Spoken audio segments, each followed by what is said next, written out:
korbannya ya saya, bisa rektornya, bisa semuanya. Tapi korban dengan makna yang bagus. Karena di antara saran Al-Quran, Allah ngendikan kalau belajar atau mencari nasihat atau mencari kebaikan apa saja, itu diistilahkan walau ala anfusikum awil walidaini wal aqrabin, meskipun ketentuan itu merugikan kamu. Jadi ketentuan apapun yang merugikan kita, kita harus tetap kaji meskipun itu tidak menguntungkan kita. Karena banyak problem, mulai dulu sebenarnya problem itu orang yang wakam da'in yadda'i annahu da'a ilallah, tapi hakikatnya yad'u ila nafsi. Jadi banyak da'i yang mengklaim dirinya mengajak ke Allah dan Rasul, tapi sebetulnya hakikatnya mengajak ke kelompoknya sendiri. Saya ini termasuk kiai yang masih orisinil. Artinya orisinil gini, suatu saat atau kapan saja saya kok sudah tidak laku jadi kiai, asal Islam jalan tetap senang. Karena nggak penting yang populer saya apa enggak, itu tidak penting. Yang penting agama ini tetap jalan. Sama, negara ini harus jalan siapapun presidennya. Ya, ini penting saya utarakan karena perbedaan antara nafsu dan komitmen beragama itu tipis sekali. Sehingga dulu pernah ada cerita, ini bukti keadilan Rasulullah SAW. Pernah suatu saat Nabi itu ngaji, yang ngaji seperti ini. Terus ada pemuda dengan cueknya ngelewati masjid yang sedang dipakai Nabi ngaji. Sehingga cerita semuanya ngomel ya, bergumam. Celaka betul pemuda itu, ada Nabi ngaji kok tidak ikut ya. Tapi Nabi secara besar hati ngendikan, ini ada di beberapa kitab di Fadhailul Kasbi, keutamaan kerja. Kata Nabi, pemuda itu mau mencangkul di lahannya. Jika dia mencari nafkah untuk keluarganya, untuk kebaikannya, maka itu bagian dari ajaranku. Jadi Nabi berbesar hati bahwa kerja seperti itu bagian dari ajarannya. Jadi tidak harus datang ke majelis ngaji. Dan bisa saja yang sedang hadir itu ya orang yang hindari istrinya minta belanja dari ngaji terus bener dituntut belanja kan gitu. Mungkin anak-anak UMM yang kesini daripada tengok-tengok yang Malang bosan jalan-jalan ke Rembang gitu. Nah, jadi nggak mesti bener juga niatnya gitu. Jadi ya sama itu. Jadi kalau di dunia kiai yang masih orisinil itu nafsu itu bener-bener dilatih. Maka masyhur dalam cerita ada orang perang sama Ali radhiyallahu anhu. Ketika perang ini sangat semangat.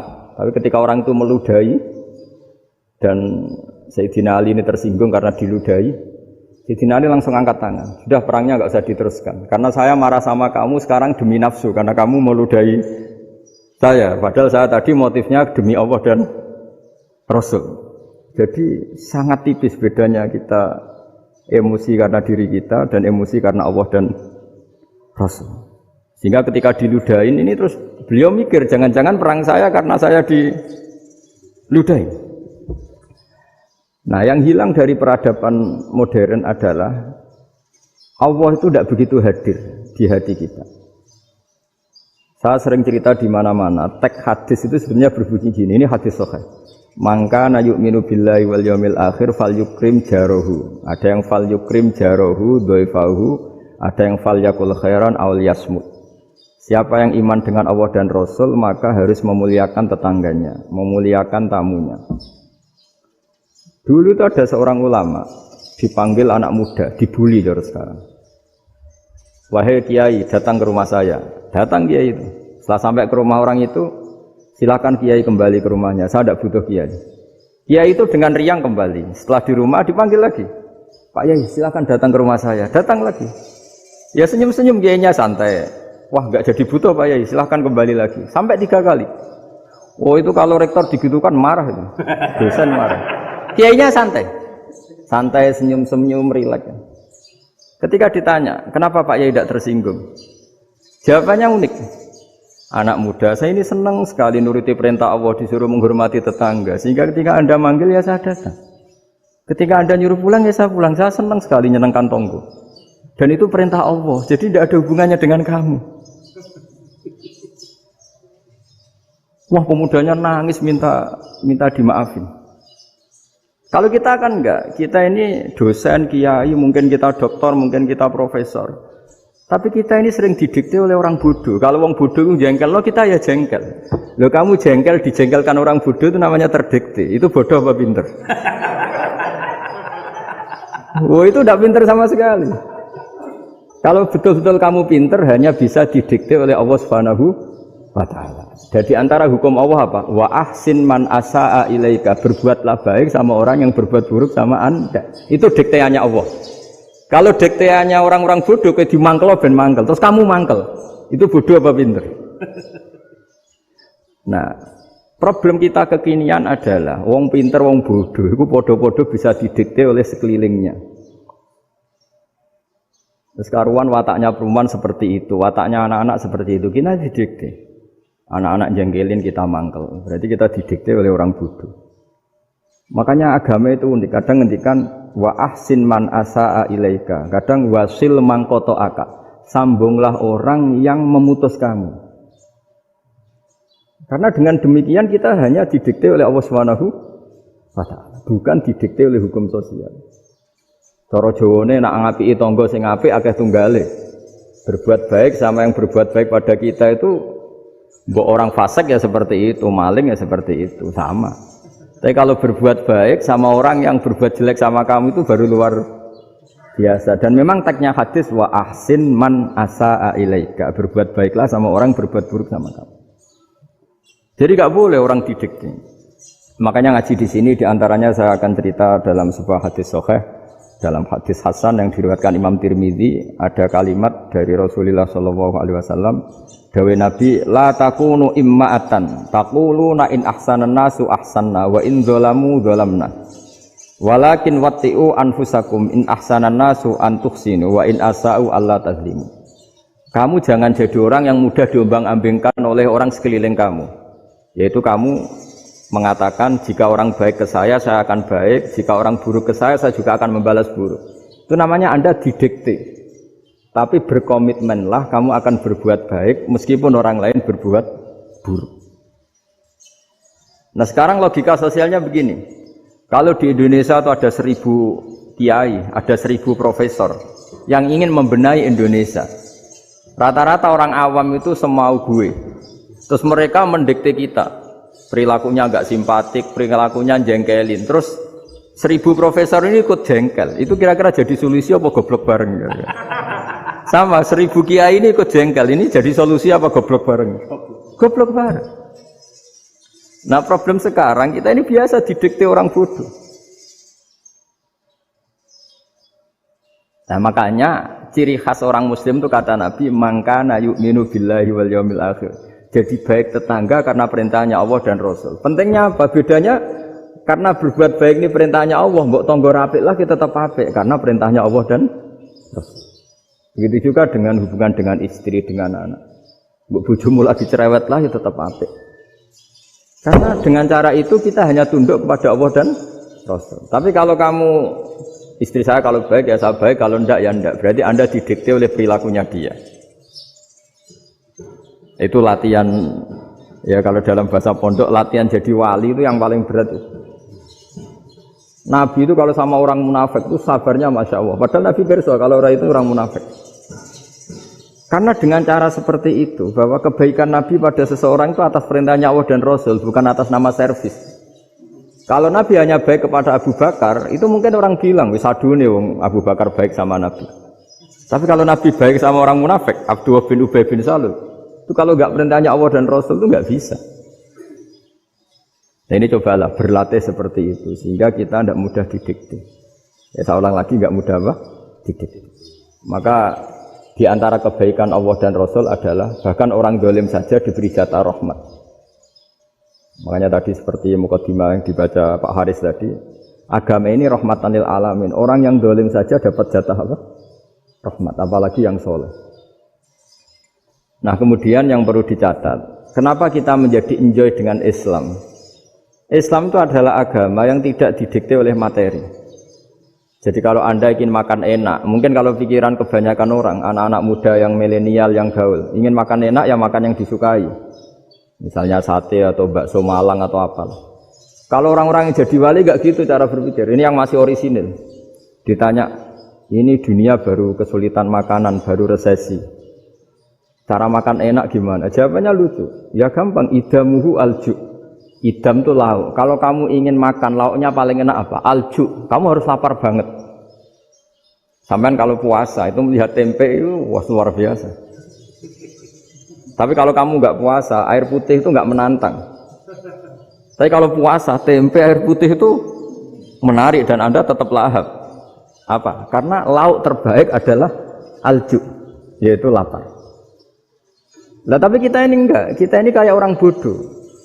Kayak orang bodoh tadi, profesornya makan nyaman ya kalau sesuai selera. Nah itu kan sama dengan anak-anak ABG. Anak ABG itu makan lahap ya kalau yang disukai. Lalu bedanya apa ABG sama profesor? Kalau cara berpikir masih sama kan itu. Kiainya juga gitu. Kiai makan enak kalau yang disukai, kalau enggak ada. Lalu bedanya apa kiai sama orang awam? Orang awam juga gitu, makan lahap ya kalau yang disukai. Nah ternyata perilaku kita ini yang pintar sama yang bodoh sama Mas. Kalau kamu ingin berkasta lebih baik, itu cara makan enak itu apa? Idamuhu al-ju'. Lauk terbaik adalah karena kita sangat lapar. Makanya masyhur dalam cerita-cerita tarikh sirah nabawiyah. Nabi diberi hadiah, beberapa hadiah. Di antaranya ada yang diterima, ada yang enggak. Termasuk yang dikembalikan itu dokter. Ada seorang raja memberi hadiah Nabi dokter Tobit. Itu sama Nabi dikembalikan. Karena dokter ini sudah lama kumpul Nabi itu gak pernah sakit.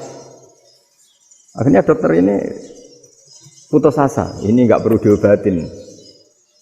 Ketika ditanya, kenapa ya Rasulullah engkau gak pernah sakit? Karena kita ini kaum, kita ini komunitas masyarakat yang tidak akan makan kecuali lapar. Dan kalau sudah makan berhenti sebelum kenyang. Jadi sederhana sekali pengobatan zaman Nabi. Sebagian besar penyakit itu pasti disebabkan kita ceroboh dalam hal makan. Sudah ngerti kalau durian masalah, kalau makan durian ini enggak kehitung gitu. Apalagi kalau gratisan itu tambah banyak gitu. Pola tidur juga gitu kata Nabi, dan kita tidak tidur kalau tidak sangat ngantuk. Nah, itu namanya orang-orang soleh yang sudah ada didikte materi. Kalau yang didikte materi kan bisa tidur nyenyak kalau kasurnya enak, AC gini-gini. Sebenarnya enggak, tidur enak itu ya kalau sangat ngantuk. Mbok di gudang, mbok di bis, kalau sangat ngantuk ya semuanya ya enak. Sama, mbok lapar, mbok hanya tempe, tapi kalau sangat lapar itu ya enak. Nah ini ilmu yang mulai hilang, ilmu-ilmu yang mulai hilang. Nah, cara ibadah juga gitu. Kita ini kan, saya ini punya bapak kiai, mbah kiai, punya guru yang sangat alim ya seorang kiai Kiai Maimun. Itu dulu kita pengkaji ilmu itu tidak pernah tahu bedanya NU dan Muhammadiyah. Karena dulu Mbah Darwis itu, Kiai Dahlan itu dulu ngajinya bersama Mbah Hasyim ketika di Indonesia yang ngaji Mbah Soleh Darat. Mbah Soleh Darat itu dulu ngajinya sama buyut saya ke-6, namanya Mbah Soleh Asnawi di Kudus. Mbah Soleh Darat itu dulu alim-alimnya orang Jawa ya Mbah Soleh Darat, Soleh bin Umar. Tempatnya di Semarang, tapi beliau itu sebenarnya orang Jepara yang dekat Kudus. Setelah di Mekah, Mbah Hasyim ini mondoknya ya, mulazimnya ke Syekh Mahfud Termas. Tapi sesekali ke Syekh Khotib Minangkabau. Nah yang Mbah Ahmad Dahlan lebih sering ke Syekh Khotib Minangkabau, sesekali ke Mbah Mahfud. Singkat cerita, karena Syekh Khotib Minangkabau sudah modern ya, terlibat organisasi dunia. Pas itu beliau pengagum Muhammad Abduh, pengagum Rasid Ridho.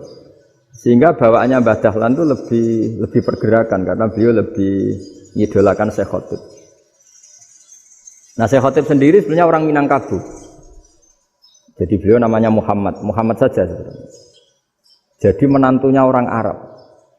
Oh itu dicibir mertuanya ini karena punya mantu orang Jawa, orang ndak Arab. Singkat cerita terus si mertuanya bilang gini, kamu jangan pernah bilang kalau orang Arab itu mansa kanal Arab, orang yang bertempat di Arab. Walakin man takallama bi arabiyyin fasihin, tapi orang bisa ngomong Arab secara fasih. Singkat cerita, kalau kamu tidak percaya, nanti suatu saat menantu saya kalau Jumatan, tidak usah kamu kasih tahu, langsung suruh jadi khotib. Tidak usah kamu kasih tahu, sarannya tidak usah kamu kasih tahu. Kalau sekarang kan enggak. Kalau dosen mau jadi khotib kan mengumpulkan materi dulu. Lucunya di antara materinya itu dari TV, makanya jadi ribet kan khutbah sekarang. Kalau musim corona ya akan ngomong corona, musim apa yang ngomong apa. Jadi lagi-lagi didikte oleh media. Sebenarnya kalau ngomong kan sesuai kebutuhan umat, ini obatnya apa. Tapi enggak sesuai trending topik, itu kan kayak anak-anak gaul. Ini dokter kok gitu kan aneh.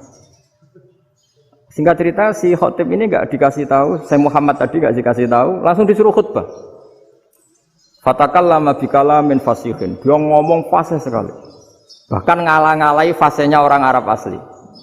Semenjak itu beliau dapat gelar Al-Khotib, orang yang cakap berpidato berkhutbah. Makanya terus dia Khotib Al-Minangkabau. Jadi orang Indonesia itu luar biasa. Dulu yang namanya orang Indonesia di Arab Saudi itu dihormati sekali, karena yang ke sana itu pasti ulama. Sudah alim di Indonesia ke sana, termasuk Mbah Ahmad Dahlan, Mbah Hasyim dulu karena sama-sama muridnya Mbah Soleh Darat. Lama-lama yang ke sana itu TKI TKW itu ya mulai agak dibully.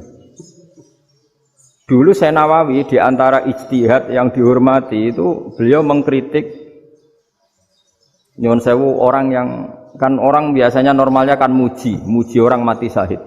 Hebat orang mati syahid itu hebat gini. Oke, kita sepakat orang mati syahid itu hebat. Tapi kata Imam Nawawi dengan syarat niatnya itu li'ila'i kalimatillah dan itu bawaan takdir. Saya ulang lagi, itu bawaan takdir, harus mati di medan perang. Tapi tidak boleh seseorang ini niat perang tapi niatnya supaya syahid. Karena kalau begitu berarti dia berniat supaya menjadi maktulal kafir, orang yang dibunuh orang kafir. Kedua, dengan dia mati berarti pasukan Islam berkurang. Berarti dia ingin pasukan berkurang, hanya ambisinya dia ingin langsung ke surga. Misalnya pasukan orang Islam itu 10, orang kafir 10. Kalau kamu ingin syahid berarti mati 1 kan, tinggal 9 kan. Lah kalau yang seperti itu 10 kan mati semua. Gara-gara ingin syahid akhirnya perang rapati tenanan, benang mati, benang mlebu swarga. Kata Syekh Nawawi, ya enggak. Kalau kamu perang sama orang kafir ya niat menang. Dengan niat menang ini kamu ingin li'ila'i kalimatillah. Tapi kalau kamu ingin syahid berarti kamu menuruti keinginan nafsu kamu nang cepat masuk surga. Itu orang Arab kagumnya bukan main. Karena di mana-mana orang itu dinilai dari niatnya. Paham ini ya? Tapi perang loh ya, dalam kondisi perang, bukan teroris. Perang itu artinya orang kafir yang ingin bunuh kita, itu perang namanya apa? Perang. Dulu orang cerita syahid itu hanya pokoknya syahid itu hebat, pokoknya syahid itu hebat. Syahid di medan perang itu hebat, pokoknya syahid di medan perang hebat. Tapi ketika Syekh Nawawi memberi penjelasan ilmiah, jika kamu perang ingin cepat mati, ingin cepat syahid, artinya ini untuk pemenuhan diri kamu, karena kamu bayangkan langsung masuk surga. Kamu lupa bahwa dengan kamu dibunuh, kekuatan Islam berkurang. Akhirnya beliau memberi penjelasan, syahid itu bagus, itu sebagai takdir. Hanya takdir itu kita perang yang ingin menang, tapi takdirnya mati. Jangan dibalik, oleh perang rapati tenanan, benang mati, namun lebu. Itu yang pertama, termasuk ulama yang pertama memberi penjelasan itu Syekh Nawawi. Akhirnya melahirkan kekaguman yang luar biasa dengan tafsir Munirnya itu. Terus beliau itu orang yang rileks kalau menjelaskan ilmu. Ini juga guru-gurunya Mbah Hasyim, Mbah Guru sama Mbah Hasyim, sama Mbah Ahmad Dahlan Syekh Nawawi. Jadi dulu yang alim di Arab itu ada Syekh Nawawi, ada Syekh Khotib Minangkabau, ada Syekh Bakir Jogja, ada Syekh Mahfud Termas. Itu orang Indonesia banyak sekali yang alim. Bahkan diantaranya yang dikagumi Al-Azhar itu juga orang Indonesia, nama Syekh Abdul Manan, itu mbahnya Syekh Mahfud Termas. Itu pertama ada duta besar Indonesia di Mesir, itu termasuk barokahnya Mbak Abdul Manan tadi, itu juga orang Indonesia. Jadi pemahaman ulama Indonesia itu khas, termasuk ketika memaknai apa? Syahid. Ketika memaknai apa? Syahid. Itu unik. Ketika Syekh Nawawi diuji dulu itu yang namanya ulama diuji dulu oleh 100 ulama. Jadi dulu ya ada kompetisi. Imam Bukhari diakui jadi ahli hadis itu diuji oleh mi'atu muhaddisin, 100 orang ahli hadis, sanad dibolak-balik, matanya dibolak-balik, tapi beliau tetap bisa mengembalikan proporsi sanad itu. Senawi pernah diuji gini. Ayul afdol al ulama awe salatin. Keren mana ulama sama raja atau sama orang-orang kaya, sama penguasa? Ya keren ulama. Terus dibully sama orang. Tapi setahu saya banyak ulama yang antri di rumahnya raja. Tapi saya tidak tahu melihat raja antri di rumahnya ulama. Kan kebanyakan kan mungkin ustadz atau kiai yang antri ngajukan proposal kan enggak. Nah, kalau raja kan enggak pati itu, malah enggak usah antri, kiainya sudah nyambut sebelum datang. Jawabannya lucu Senawawi itu, dan yang tanya itu langsung diam. Ya karena ulama itu tahu fungsinya uang, sehingga cara nyari sampai seperti itu. Sementara raja-raja itu tidak tahu fungsinya ilmu, makanya tidak pernah sowan ulama. Sehingga jadi ya dianggap enteng saja. Ulama kan tahu fungsinya uang, tahu untuk pondok, tahu masjid. Sementara raja tidak tahu fungsinya ilmu. Jadi itu khas Jawa ya. Khas Jawa, khas Indonesia. Apa-apa yang menurut orang banyak dengan tanda kutip itu buruk atau baik, itu orang Jawa menafsirkan tuh gampang saja. Sehingga semenjak itu Jawa itu dipandang betul. Saya punya kitab namanya Qadayal Haji wal Umrah. Itu terbitan Hayatul Ulya Arab Saudi, milik Wahabi. Itu diantara fatwa yang dipakai untuk solusi muskilatul haji, problem-problem haji kekinian. Itu fatwanya syekh-syekh yang dari Indonesia. Termasuk Syekh Khotib Minangkabau, Syekh Nawawi Banten, Syekh Bakir Nur Jogja. Misalnya begini, dalam fatwa-fatwa yang menyulitkan kita ya, sampai sekarang jadi perdebatan. Ketika sofa dan marwah itu dengan batas tertentu, saya ulang lagi dengan batas tertentu, mau tidak mau atas nama kebutuhan, itu kan butuh perluasan. Karena kalau naik turun itu mudah disepakati ulama. Jadi misalnya gini ya, saya punya tanah seluas ini. Pasti orang akan mengatakan sampai bawah ya tanah saya, sampai atas tanah saya. Itu mujma' alaih, itu disepakati. Sehingga Nabi ngendikan al-Ka'bah min tuhumil ardi ilas sama Ka'batun. Ka'bah sampai ujung bumi sampai ke aras semuanya Ka'bah. Sehingga tidak ada perdebatan ulama ketika Masjid Haram di tingkat, kemudian yang di atas sholat. Tetap dia menghadap Ka'bah. Tidak harus diluk melihat di bawah enggak. Karena Ka'bah sampai langit. Sama, tanah Anda kamu tingkat sampai 10 enggak ada tetangga protes. Karena bawah sampai atas tanah Anda. Tapi kalau diperluas, tanah Anda kamu luaskan setengah meter saja atau 3 cm saja, iso geger mek tonggo. Karena di mana-mana batas itu ya tadi, kalau atas bawah miliknya, kalau samping enggak. Pertanyaannya, perluasan Mina itu ke samping.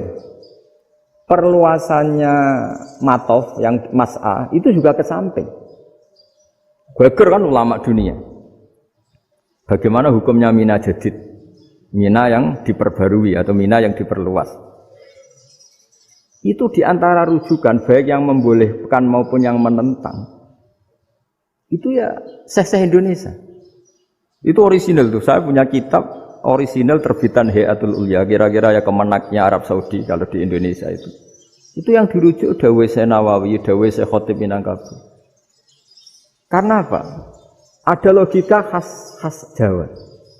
Misalnya begini, meskipun saya tidak perlu fatwa Mina Jadid sah apa enggak, memang jadi perkhilafan ulama.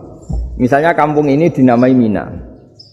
Pertanyaannya gini, tanah yang di samping ini bisa milik Anda apa enggak? Ya bisa Gus kalau dibeli atau dihibahkan. Berarti tanah di samping Anda menjadi milik Anda karena ada proses pengambil alian lewat beli maupun hibah. Nah masalahnya ini negara itu berhak menganeksasi atau memasukkan ini sebagai Mina. Itu ulama Jawa kalau ditanya, alasannya apa? Fa innal muttasila bis-syai' hukmu dzalika syai'. Karena yang gantet, yang mutasil itu bisa dihukumi seperti sesuatu itu. Jadi kalau ini Mina, ya yang gantet Mina ini ya bisa dikatakan Mina. Beda dengan membuat Mina Malang Mina, wah itu tidak bisa, tidak mutasil kan? Itu Enteng sekali ulama Jawa. Satu ya tentu karena kebutuhan, tapi asal masih al-muttasilu bihi, yang masih tanah yang masih mutasil dengan. Nah, ketika perluasan mas'ah antara sofa dan marwah kan misalnya ini batas luasnya sofa, ini batas luasnya marwah. Lalu atas nama kebutuhan, sofa marwah itu sampai sini. Sampai agak meluas ke sini. Itu geger Arab Saudi. Wah, ini gimana? Padahal tawaf itu harus antara gunung sofa dan gunung marwah. Sa'i itu ya. Tapi kalau istilah Quran memang tawaf sama-sama. Makanya apa? Inna sofa al-marwata min sya'airillah faman hajjal baita wa i'tamara fala junaha alaihi ayat tawafati. Nah, jadi kalau istilah sa'i di Quran itu masih tawaf. Karena harus ada, kalau bisa lah, bukan harus. Kalau bisa memang harus ada unsur muternya. Kita kalau sa'i kan dari sini sofa sampai sini marwah. Terus kan agak muter ke sini. Nah, kan agak membentuk lingkar. Nah, makanya Quran tetap mengistilahkan apa? Tawaf. Jadi bukan sini ke sini terus sini ke sini kan enggak, tapi sini sampai sini terus muter kan? Terus sini. Jadi antara setar dan selama ini prakteknya kan gitu ya. Sofa ngambil sini, terus ke sini, terus agak muter. Nah, karena ada unsur agak muter ini terus orang menyebut apa? Tawaf. Tapi itu bukan syarat sah, ini cerita ideal. Saya ulang lagi ya. Gunung Sofa itu puncaknya atau pucuknya kalau dalam bahasa Jawa itu ya hanya segini, ini sampai sini. Nah, kelompok Islam yang fikih keras nggak boleh diperluas karena Allah memilih tempat ini itu spesial, jadi nggak boleh ke yang lain. Tapi ketika kebutuhan mendesak, mau tidak mau harus diperluas. Itu jawabnya Kiai Jawa lucu. Gunung sing ketok itu sing dhuwure tok. Sikilane luwih hombo. Jadi karena kita kan gunung kan bentuknya gini. Nah, sofa yang kecil itu yang atasnya, tapi sikilannya sini kakinya lebih luas. Jadi boleh perluasan asal tidak melebihi kakinya. Nah, dihitung ya lebih luas. Jadi Kiai Jawa itu kayak wong delok gunung Penanggungan, kayak gunung Arjuna. Di mana-mana puncak gunung itu lebih kecil timbang kakinya. Artinya diperluas ini bukan berarti tidak di sofa dan tidak di, itu khas Kiai Jawa. Jadi jangan kira orang Jawa itu tidak hebat sekali. Termasuk perkembangan hotel di Arab Saudi. Itu dulu sebelum ada hotel. Buyut saya kelima atau keenam dulu haji, namanya Badur Rahman. Itu kalau mau ingin apa ya, menghindari terik matahari itu masuk gua. Itu masuk gua itu hanya separuh badan, kakinya di luar. Jadi jangan bayangkan kalau gua di Indonesia kayak gua Akbar di Tuban orang bisa masuk jalan-jalan, enggak. Gua di Arab itu kayak cepitan batu, tidak sampai masuk. Sehingga kepalanya dimasukkan, kakinya masih kena matahari, saking panasnya Arab Saudi. Sehingga dalam bayangan hijrah ketika Nabi bersembunyi di gua Sur, itu kata Abu Bakar, kalau orang kafir melihat kakinya, pasti melihat kita, karena nggak bisa masuk penuh. Jadi orang itu mau dempes tok.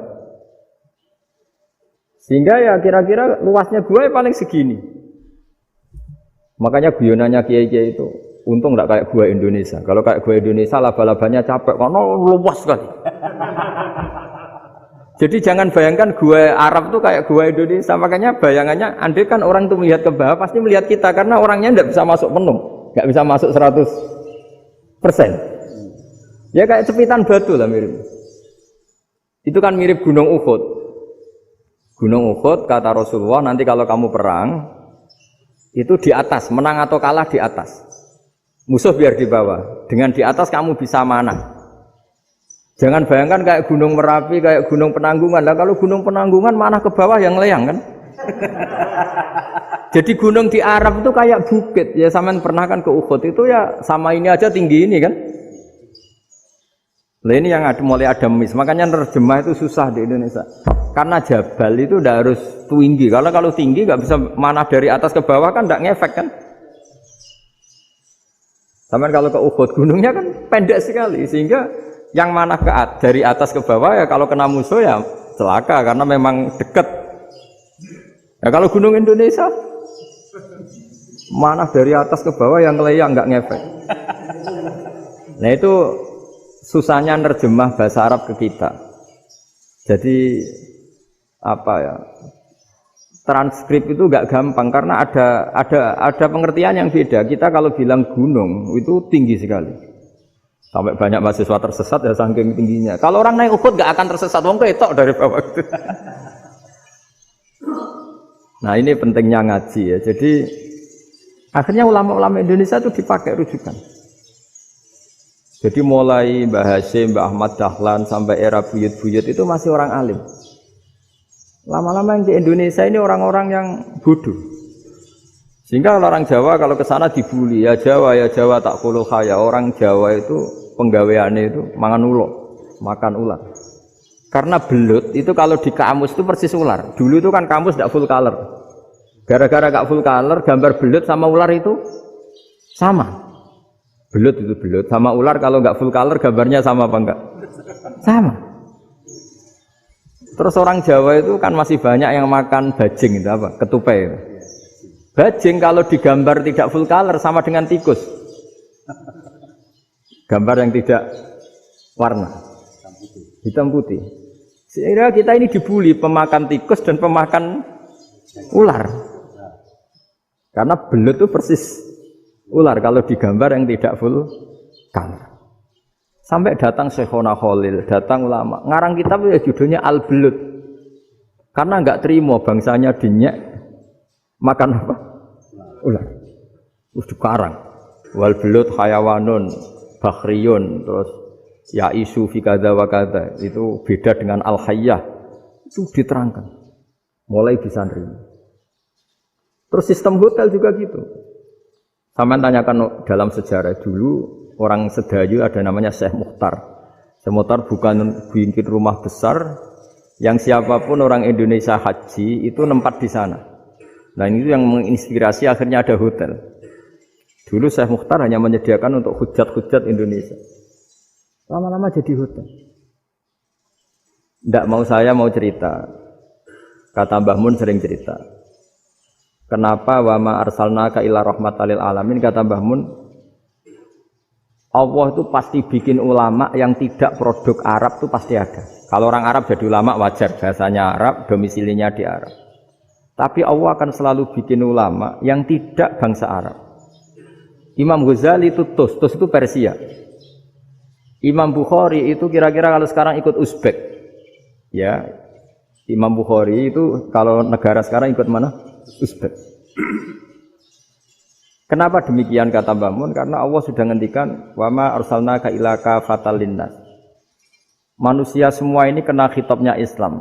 Kalau tidak ada ulama yang dari berbagai negara, kesannya Islam itu hanya milik orang Arab Saudi. Makanya Allah selalu bikin ulama-ulama yang bahkan tidak Arab. Termasuk Imamul Muhaddisin, yaitu Imam Bukhari, itu orang Uzbek, orang Rusia lah kalau sekarang ikut Uni Soviet dulu. Imam Ghazali itu orang Persia. Syekh Nawawi itu orang Banten. Karena Allah ingin memaklumatkan bahwa Islam ini untuk semua. Sehingga orang yang tidak Arab pun bisa belajar Islam. Yang alimnya itu enggak kalah sama orang apa? Arab. Makanya ini PR ya. Kalau Gus Dah Ploso nanti ngendikan suatu saat orang belajar Islam itu bahkan orang Arab pun bisa belajar ke Indonesia. Kalau orang Indonesia bisa alim betul kayak dulu. Sekarang banyak liga antar ulama. Itu orang Indonesia pasti masuk. Ulama-ulama top dunia. Itu pasti orang Indonesia banyak yang masuk. Karena tadi, ketika orang Indonesia baca kitab, itu orang Arab itu kagum. Kok bisa ada bahasanya baca secara benar? Bukan sekedar bisa baca secara benar. Karena memang dilatih sedemikian rupa di pondok-pondok. Makanya kita semua lah, yang alim di Indonesia itu kemana-mana ya pasti alim. Dulu putra Mbah Mun namanya Gus Zofur itu tahun pertama ya sudah the best di tahun pertama. Kalau tahun pertama the best-nya ilmunya bawaan dari sarang, dari keluarganya. Gus Najim mondok di Said Muhammad tahun pertama sudah dipuji sebagai yang teralim karena ya sanggup. Kalau dipujinya tahun ketiga, tahun keempat kan mungkin dapat dari sana. Ini tahun pertama. Saya ulang lagi tahun Karena pengajaran di Indonesia itu luar biasa di pondok-pondok. Makanya kalau dalam anekdot pondok itu cerita-cerita lucu itu. Ada orang Jakarta ngaji, setelah di kelas itu pelengahan terus. Melihat jendela, lihat pintu terus. Lama-lama gurunya marah. Kamu diajarin kok ndak punya sopan. Melihat pintu terus gak memperhatikan guru ya. Anak Betawinya jawabnya lucu. Habis Pak Guru bohong. Kenapa ya? Kamu Pak Guru bilang Ja'a Zaidun, Zaid datang. Tak lihat gak ada yang datang. Setelah itu contoh nasab kan ro'a itu Zaidan. Saya melihat Zaid, saya gak melihat Zaid. Contoh ketiga yang jar kan maror tu bi Zaidin. Saya berjalan ketemu Zaid. Pak Guru diam di situ gak jalan-jalan. Jadi saking detailnya Indonesia dia cari. Kalau rofa Ja'a Zaidun, kalau nasab ro'a itu Zaidan, kalau jar maror tu bi Zaidin. Nah si murid Betawi ini karena pertama sekolah, ngiranya gurunya itu cerita, Zaid datang. Makanya dia ngelihat pintu terus, mana katanya datang kok enggak datang-datang. Nah, dengan latihan seperti itu, kemungkinan orang Indonesia salah itu kecil karena memang dilatih betul. Saya ulang lagi karena memang dilatih betul. Sehingga ketika orang Indonesia ini yang cerita seorang wartawan. Ini kisah nyata. Kali ini tidak anekdot, kisah nyata. Ada wartawan internasional meliput Ramlah. Ramlah itu di Gaza, di Palestina. Wartawan Indonesia ini hanya bisa bahasa Inggris. Dijak ngomong bahasa Arab. Terus dia bilang saya tidak bisa. Saya tidak bisa. Saya bisanya ngomong Inggris. Tapi apa yang terjadi setelah sholat? Si Indonesia ini jadi imam pakai sholat jariah lagi. Baca bismillah benar, bismillahi jar karena mudhof ilaih. Terus ketika iktidal ya benar, Rabbana lakal hamdu mil'us samawati wa mil'ul ardi benar. Ketika tahiyat ya benar, at-tahiyatul mubarakatuh sholawat. Sama orang Arab ini diambungi. Orang Arab kalau senang orang itu dicium. Kamu tawaduk, sebenarnya kamu itu ahli bahasa Arab. Karena orang Indonesia sekali sholat itu nggak ada yang salah.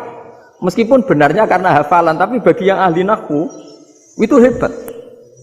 Misalnya kita kalau ngapalkan kan bismillahi, bismi jar karena ba, Allahi jar karena mudhof ilaih, ar-rahmani jar karena sifat, ar-rahimi karena sifat, alhamdu rofa karena mubtada, lillahi jar karena ada huruf jarli, robbi jar karena sifat. Sebetulnya tidak karena pinter, tapi karena hafalan. Tapi orang Indonesia hebatnya itu benar terus. Rabbana lakal hamdu. Ya kan, alhamdu rofa, terus mil'us samawati ya rofa karena sifat. Sehingga terus orang Indonesia kalau sholat di Timur Tengah itu dipuji. Karena maksudnya ya benar, rofa nasobnya juga benar. Nah itu di negara lain tidak ada enggak Indonesia. Orang Cina itu sering bikin marah orang-orang Arab. Karena kalau dongo itu enggak fasih kayak orang Indonesia. Orang Indonesia kalau dongo ya Allahumma tohir qalbi. Orang Cina ini yang jadi guyon di Arab. Allahumma tahir kalbi gitu. Itu kan bedanya jauh. Itu orang Arab pertama membiarin. Lama-lama kalbun entak gitu. Maksudnya asu-asumu gitu. Karena dia bilangnya qaf itu kaf. Jadi kalau Allahumma do Allah tohir, kalau aturi nyucekno panjenengan kalbi ing asu ingsun kan. Tapi kalau qalbi itu ati ingsun, tapi kalau kalbi anjing ingsun. Bedanya qaf sama kaf. Ana arah-arahnya kalbun entak. Asu-asumu maksudnya kan. Tapi padahal orang Cina itu bareng dilihat teksnya ya pakai qaf. Orang Indonesia enggak, mulai kecil dilatih, sak fase-fase. Sampai ya sulit betul latihan Fatihah itu. Kalau di Kudus malah sampai 3 bulan Fatihah. Sampai at-tahiyyatu, kurang bersih. At-tahiyyat sampai gitu. Sampai ada cerita itu orang dipanggil maftuhin itu enggak melengak, harus maftuhin. Baru melengak. Tapi barokahnya itu orang Indonesia kalau dongo memang benar-benar Allahumma tohir qalbi. Ya Allah sucikan hati kami, bukan tahir kalbi. Karena sekali jadi kaf itu maknanya anjing saya, ya Allah sucikan anjing. Jadi ini orang Indonesia. Jadi kata Mbah Mun, dawe Mbah Mun, illaka fatal linnas, bahwa agama ini milik semuanya. Itu diantara bukti Allah menghendaki atau mendesain Islam seperti ini, orang yang belajar di Indonesia. Itu pengetahuannya Islam, pengetahuannya tentang Islam itu tidak kalah sama yang belajar di Al-Azhar, sama yang belajar di Arab Saudi. Makanya ini PR-nya UMM, PR-nya IAIN, PR-nya UIN. Bisa enggak sealim mereka dalam bahasa Arab? Nah, bahasa Arabnya mu'man anta, ana zaidun. Jangan sampai, karena kita di sana ini kadang dibully. Orang Arab tuh kalau bully kita, sampai tak kasih cerita. Itu ngawurnya Masya Allah. Kata dia, ada anak orang Indonesia haji. Si anaknya orang Indonesia dijotos sama anaknya orang Arab. Dijotos, dipukul. Singkat cerita terus si orang Indonesia enggak terima, anaknya yang orang Arab dipukul. Yang balas bapaknya. Orang Arab tanya, lima ada dorobta ibni, kenapa kamu mukul anak saya? Itu orang Indonesia bahasa, wah aku biasa. Jadi hanya bilang gitu. Artinya anak saya dihada ya maka tak ada. Bahasa Arabnya gitu. Anak saya dipukul maka saya balas mukul. Itu orang Arab mantuk-mantuk oh gitu. Paham? Suatu saat ada orang Indonesia itu sama orang Arab itu dilus-lus. Dilus-lus itu ya digini-giniin. Karena dia latihan bahasa Indonesia, latihan bahasa Arabnya itu masih mufrodat. Jadi kalau mengartikan yadun itu tangan, saro itu jalan. Jadi kalau jalan ya saro-saro. Roksun itu kepala. Ana itu ingsun. Jadi karena dia nggak ngerti penggunaannya.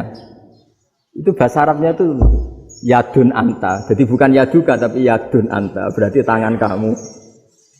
Saro-saro itu jalan-jalan.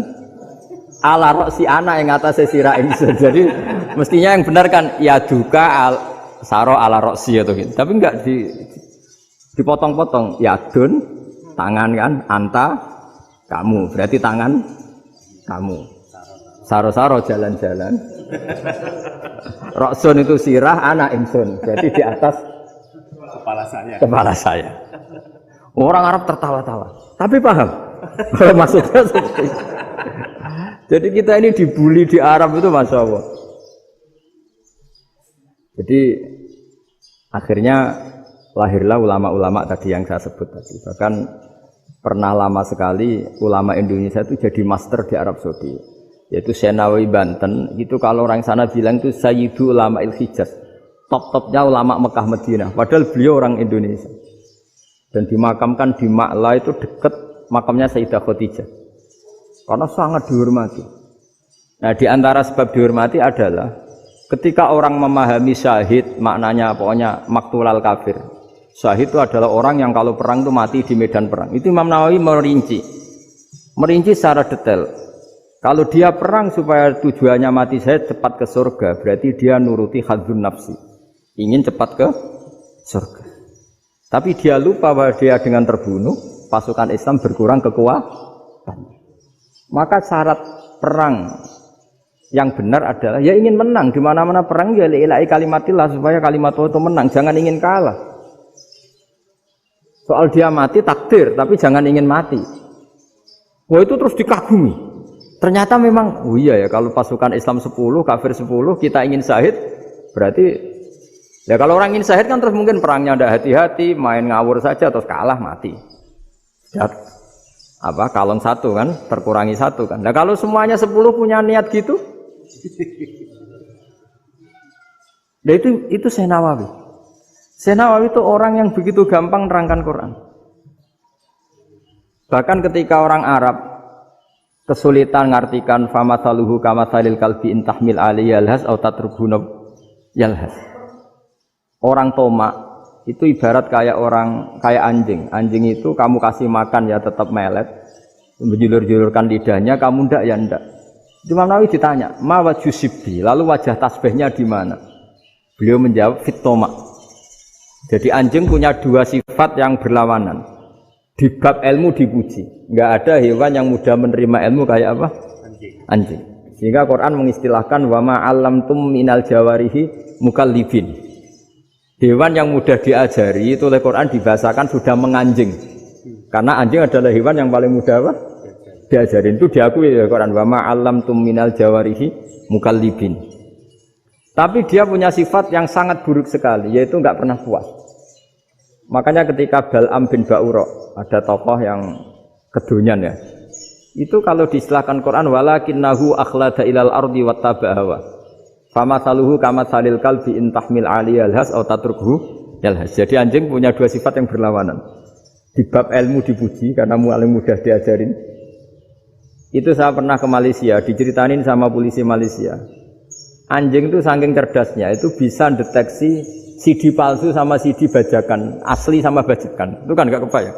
Kalau narkoba mungkin masih ada bau khusus ya. Atau mesiu atau bom masih ada bau khusus. Ini enggak. Anjing itu dilatih ngecek CD yang asli sama yang palsu. Oh itu kebablas itu pinternya itu. Itu harganya itu 1 miliar lebih. Paling mahal. Jadi mungkin bisa deteksi ini dosen betul apa abal-abal itu bisa. Itu kiai betul apa kiai pesanan itu mungkin bisa. Itu saya punya kitab namanya Al-Hayawanul Kubro. Itu cerita prestasi-prestasi hewan. Itu yang berkuras-kuras sampai berjilid-jilid. Itu ya cerita anjing.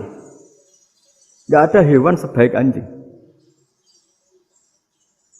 Di bab itu ya, di bab sampai ya tadi. Ada anjing yang sangat loyal sama majikannya. Loyalnya Masya Allah, sopannya Masya Allah. Anjing itu mbok lama berbakti sama sampean, nggak mau tidur di ruang tidurnya sampean, dia tetap tidur di luar. Corong Jawa nggak ngelama. Suatu saat si raja ini minum, wisata minum. Pas mau minum diterjang sama anjingnya sampai tumpah. Kecewanya raja ini itu karena selama ini anjingnya sopan sekali. Sekedar ganggu di ruangannya nggak pernah, malah ini mau minum, minuman yang disukai diterjang anjingnya tumpah.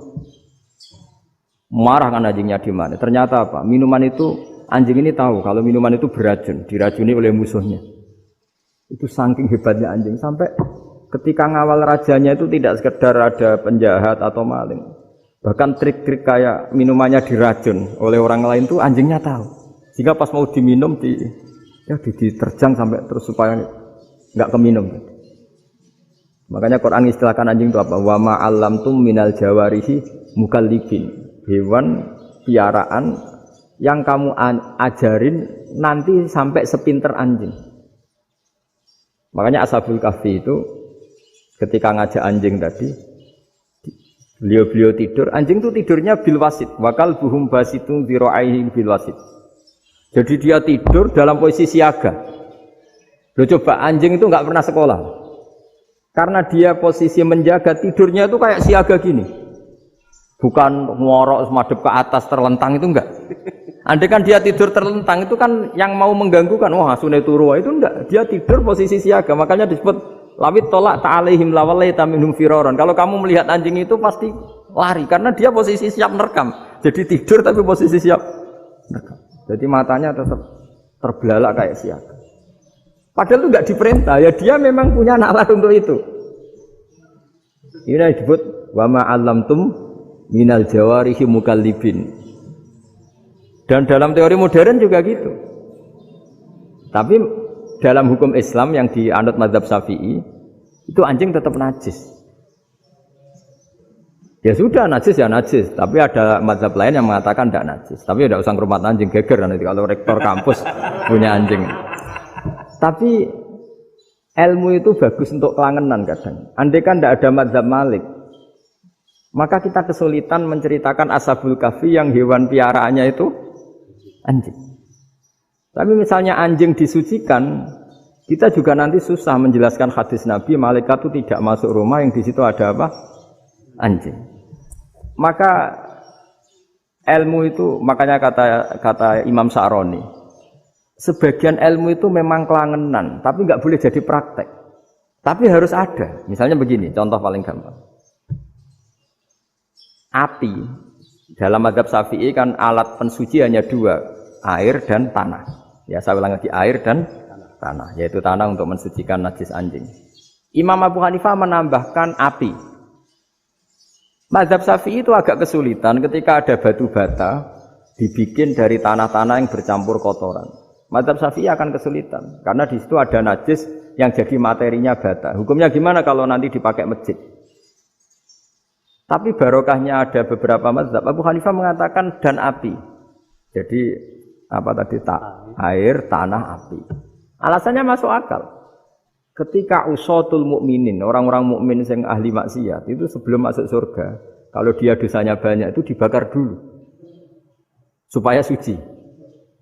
Emas itu untuk memisahkan dengan materi lain juga harus dibakar. Berarti api termasuk alat. Artinya gini, batu bata yang materinya dari tadi najis sekalipun, ini menjadi suci karena mengalami pembakaran. Tapi kata Imam Sa'roni, ilmu ini hanya sebagai ilmu. Jangan sampai kalau kamu mau wudu gak ada air terus membakar diri. Lah ini ribet kan. Jadi ilmu itu sebagian memang untuk kelangenan. Karena kita butuh. Andai kan tidak ada mazhab Abu Hanifah, maka kita akan kesulitan pakai bata. Kita tahu cara bikinnya kadang di tempat yang kotor, di tempat yang najis. Tapi karena ini ngalami dibakar, maka hukumnya suci menurut mazhab Abu Hanifah. Dan itu sering. Ulama itu sampai apa? Saya punya kitab fikih namanya Fardul Masail. Pengandaian ada masalah. Jadi masalah itu belum terjadi tapi diandaikan. Misalnya kayak di Texas. Bumi itu bulat-bulat. Texas itu kalau dibor itu pas Ka'bah. Lalu kiblatnya di mana? Bumi ini kan hanya rubuk-rubuk seperempat. Yang ada arah itu seperempat. Tapi kalau Ka'bah itu sama Texas atau Texas dengan Ka'bah itu lalu kiblatnya mana? Wong sudah bebas arah. Maka ilmu mengatakan maro'ahu muslimuna hasanan fawa indahu hasanun. Kamu jangan nuruti ilmu hakikat tapi nuruti mindset. Kalau mainstreamnya orang banyak seperti itu, mindsetnya orang sana misalnya Ka'bah sana ya ikut sana. Tapi ini tidak mewakili hakikat karena kalau yang 380 derajat itu kan terus ribet. Makanya ini kesulitan di bab-bab fikih. Ya saya ulang lagi kesulitan di bab-bab fikih. Makanya fikih itu selalu bicara misalnya gini, ada orang sholat. Saya ulang lagi. Setelah salam pertama dia kentut, itu sholatnya batal apa enggak? Itu lama berdebat. Yang dikatakan rukun sholat itu salam pertama. Sehingga orang kalau sudah salam pertama, maka sudah keluar dari sholat. Maka kalau kentut enggak apa-apa, wong yang keluar dari sholat itu salam pertama. Tapi lalu pertanyaannya, kenapa Nabi salam 2 kali? Lalu yang kedua gunanya apa? Ribet kan, partai ini kalah pasti kalau ditanya gitu. Tapi kalau ditanya dibalik, sholat itu satu ibadah yang dimulai dengan takbir, yang diakhiri dengan salam. Berarti salam pertama itu pengakhir apa nunggu salam kedua? Pertama, di semua ulama bilang salam pertama. Kalau salam pertama sudah pengakhir, berarti pembatalan setelah itu nggak punya efek, nggak punya akibat. Itu kan ribet. Debat fikih itu memang ribet. Fikih itu memang senam otak karena pertanyaannya mirip-mirip seperti itu. Nah, sampean milih mana? Milih salam pertama apa salam kedua? Pasti ulama milih salam pertama. Jadi anehnya fikih itu di situ. Misalnya orang mati, takbir itu berapa kali? 4 kali. Andai kan takbir 5 kali itu batal apa enggak? Satu ulama mengatakan 5 kali itu batal. Karena rukunnya sholat jenazah itu takbir 4 kali. Berhubung ini rukun, kalau nambahi ke 5, berarti menambahkan rukun. Kayak kamu sholat, rukuk 2 kali kan batal. Sujud 3 kali, batal. Karena menambahkan apa? Rukun. Berarti kalau takbir 5 kali, batal. Tapi pertanyaannya, takbir itu adalah wiridan biasa, sehingga kalau ditambahkan nggak punya akibat batal. Jadi perdebatan ulama itu kadang ya lucu. Kayak kemarin Pak Haris pas pertama bertamu ke sini mau ngundang saya, tak ceritain. Dulu sholat jenazah itu pasti mayat di depan. Karena lazimnya sholat jenazah itu mayat di depan. Tapi mulai dulu ulama sudah berpendapat, andai kan jenazahnya di belakang pun tetap sah. Fa innal janazah laisat bi imamin. Karena jenazah itu tidak imam. Kenapa harus di depan? Oh, tidak imam kok harus di depan. Itu mulai dulu. Sehingga ketika Arab Saudi pernah mengalami tragedi, ada orang yang dibungkus kayak mayit, ternyata senjata. Setelah di dekat Ka'bah dipakai. Dulu tragedi tahun berapa itu? Pokoknya pernah ada tragedi itu. Semenjak itu Arab Saudi kalau ada orang mati tetap di kamar mayit terus ada sholat jenazah. Padahal mayitnya di belakang yang jamaah. Jadi meskipun kita tidak akan bikin ajaran baru jenazah di belakang ya tidak keren kasihan kan. Tetap biasanya di depan ya di depan. Tapi meskipun jenazah ini di depan, kita tetap berpendapat, andai kan di belakang tetap sah, tapi nggak usah dipraktekkan. Nah, pentingnya ilmu ini begini. Saya misalnya di Rembang, boleh nggak nyolati ghaib jenazah yang di Surabaya? Boleh kan? Padahal yang kita solati di belakang. Jadi ilmu itu penting. Cocok nggak cocok, nama ilmu itu penting. Terus ada gini lagi pertanyaan di fikih. Memang saya sengaja akan ngaji fikih. Kalau ngaji intelektualitas orang Muhammadiyah juara lah. Tapi ini ngaji fikih. Ada orang sarongnya itu pas sampai lutut. Kalau berdiri lututnya tertutup. Tapi nanti kalau ruko agak jengking lututnya terbuka. Itu batalnya nunggu ruko apa mulai takbir sudah batal? Padahal pasti nanti batal kalau ruko ini. Itu ada ulama yang mengatakan ya batalnya nunggu ruko. Bagaimanapun terjadinya pembatalan waktu ruko. Ada ulama mengatakan yang enggak mulai awal sudah tidak sah itu karena pasti ngalami. Nah, pertanyaan-pertanyaan seperti itu penting karena lalu Allah menilai apa? Ya nilai niatnya. Misalnya gini, kalau contoh itu mungkin Anda tidak tertarik, tapi contoh begini. Kita mau operasi jam 10 siang. Kita tahu kalau nanti 10 siang akan divonis medis harus makan karena mau berobat. Malamnya itu kalau kamu orang soleh, bayangkan kamu orang soleh. Kalau tidak orang soleh kan tidak punya komitmen.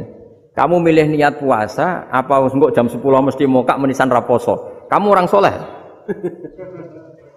Kalau kamu orang soleh pasti milih puasa, karena ini Ramadan. Meskipun nanti jam 10 pasti disuruh batal sama dokter. Setidaknya kita berpikir gini, nak mati jam itu paling enggak ditulis saya sebagai orang yang puasa. Jadi perasaannya orang soleh itu beda. Kalau orang kok sampean barang menisan raposo kok ya mesti. Sampean tidak pernah berpikir bahwa puasa mulai fajar sampai jam 10 itu luar biasa. Bisa saja kita mati jam 7, bisa saja mati jam 6. Kan ditulis Allah sebagai orang yang berkomitmen terhadap puasa. Terus ada kemungkinan kecil. Lala jam 10 itu dokternya sakit atau enggak jadi ke sana. Berarti kamu kan enggak jadi buka. Kan ya mungkin juga. Sama yang tadi, delala sebelum ruko ono wong sing nyarongi sampean. Sehingga sholatnya normal. Kamu tidak menemukan pakaian yang pas, dibeli pas setelah ruko, mau ruko, ono wong kata, wah sholatnya kira bener disarongi. Itu agama. Jadi agama itu dimulai dari mana coba? Dimulai dari niat, dari komitmen. Nah, sekarang kelirunya kenapa ada garis keras? Agama itu dimulai dari keinginan ideal. Itu yang mulai itu ada orang-orang garis keras. Agama ini enggak, agama ini dimulai dari niat. Sampai ada kaidah agama la yudroku kullu, la yudroku kullu. Kalau tidak bisa ideal, jangan ditinggalkan sama sekali. Tapi orang enggak, sekarang bayangkan Islam itu ideal. Pemimpinnya ya soleh, masyarakatnya soleh, enggak ada maksiat, enggak ada apa. Nan apa ilmu? Kalau secara ilmu mulai dulu ya ada orang dolim, ada orang soleh. Nabi kurang baiknya. Di angkatan itu ya ada orang munafik. Sehingga ulama itu sudah berpendapat ideal itu piye? Zaman Nabi saja ada orang apa? Munafik. Itu ilmu. Kalau nuruti kelangenan inginnya dunia ya steril, enggak ada maksiat, enggak ada. Dan agama itu diciptakan Allah itu memang unik. Calon Nabi misalnya, Nabi Musa itu sing rumat Fir'aun. Ketika Nabi Muhammad lahir, sing ribet manitia ini Abu Lahab. Orang dosen UMF. Coba. Karena Allah ingin memaklumatkan ke kita bahwa agama ini akan hidup di kondisi apapun. Asia, istrinya Fir'aun, itu termasuk mukminah yang dipuji Quran. Padahal dia bukan istrinya pengurus NU atau pengurus Muhammadiyah. Istrinya Fir'aun. Tapi itu pelajaran bagi kita bahwa orang-orang baik itu tidak harus di lingkungan yang baik. Masjid paling makmur itu kadang di dunia mungkin ya jangan bakas Mekah Madinah itu karuan. Mungkin di antara masjid yang makmur justru yang di Kanada, di Amerika mungkin. Karena merasa minoritas tuh perpustakaannya ada, kajiannya ada. Tapi banyak masjid di daerah pesantren yang malah sepi. Karena kiainya tahu jamaah di masjid itu ra wajib. Lalu itu ada daerah pesantren, saya ulang lagi ada daerah pesantren. Didikon pengajian, monggo nekani pengajian, maca selawat ning omah yo ganjaran padha wae. Ribet kan? Mau dibantah itu benar, mau dibiarin merusak tatanan. Jadi saya mohon sekali ya, jadi ilmu itu diperbandingkan supaya perbedaan-perbedaan itu biasa. Dulu Imam Malik itu punya murid namanya Imam Syafi'i. Itu dalam banyak hal. Itu perbedaannya tajam sekali. Ya saya ulang lagi, dalam banyak hal itu perbedaannya tajam sekali. Misalnya begini. Ini terakhir percontohan saya fikih, nanti dikaji sendiri. Ada seorang A'rabi, Ja'a A'rabiyun. Ini di hadis sahih diulang-ulang di semua Al-Kutubus Sittah ada peristiwa ini. Ja'a A'rabiyun ila Rasulillah sallallahu alaihi wasallam faqala ya Rasulullah ahlaktu. Qala wa ma ahlakaka? Qala wa qatu imraati fi nahari Ramadan. Ya Rasulullah, saya ini orang yang rusak. Kenapa? Saya ini hubungan intim sama istri saya ketika masih siang Ramadan.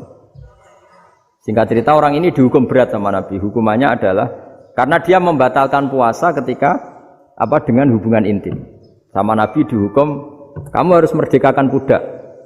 Wah, tidak mampu ya Rasulullah, saya tidak punya budak. Jadi ini bukti bahwa agama ini sangat sosial sehingga sebagian kafaroh harus memerdekakan budak. Kamu kalau gitu puasa 2 bulan. Yang baru puasa 2 hari aja kecelakaan malah disuruh puasa 2 bulan. Ya sudah kamu ngasih makan 60 orang miskin. Saya ini orang paling miskin. Kok jadi sudah miskin agak hiper lah orangnya. Poso-poso kok gitu. Itu kata ulama, kalau orang Jawa gak mungkin makanannya tempe mendoan, gak mungkin itu. Di Jawa itu gak mungkin lah ada orang batal puasa karena hubungan intim. Ke istrinya gak cantik, cerewet, sang lanang mangane mendoan. Itu tidak mungkin, kecelakaan itu tidak mungkin. Tidak mungkin itu. Tapi kalau Arab mungkin karena makanannya daging. Singkat cerita, terus pertanyaannya gini. Kalau batal biasa itu kan bayarnya puasa 1 hari. Kalau batal pakai hubungan intim, pakai jima kalau dalam bahasa fikih, itu kafarohnya berat, yaitu merdekakan budak atau puasa 2 bulan berturut-turut. Pertanyaannya gini, jima istri itu boleh loh tidak zina. Jima istri itu boleh loh tidak zina. Itu kan hukumannya berat. Nah terus Imam Malik berpikir kalau gitu tidak harus jima dong.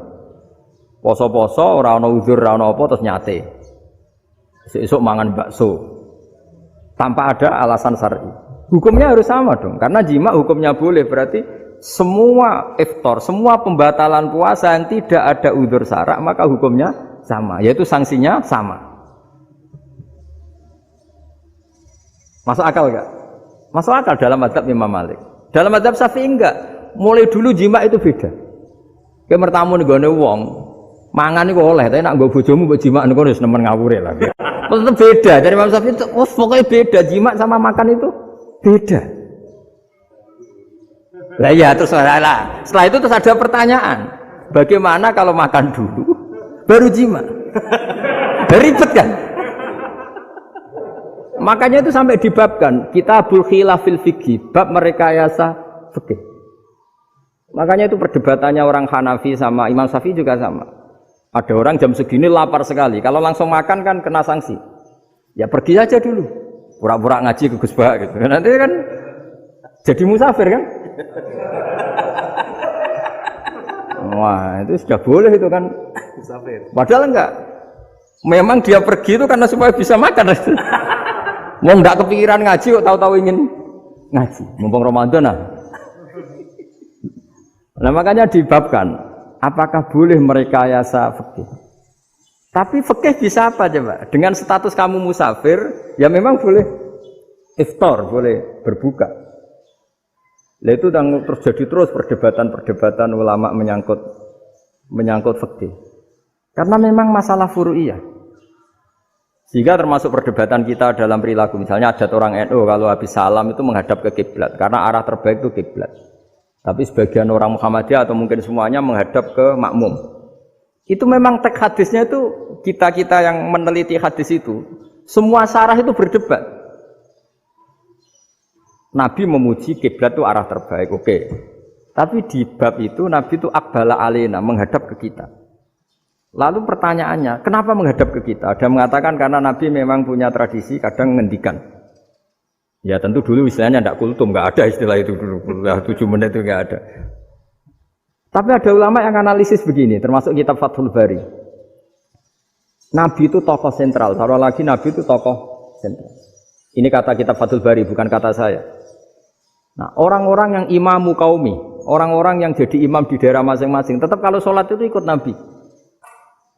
Ikut Nabi setelah salam langsung pulang.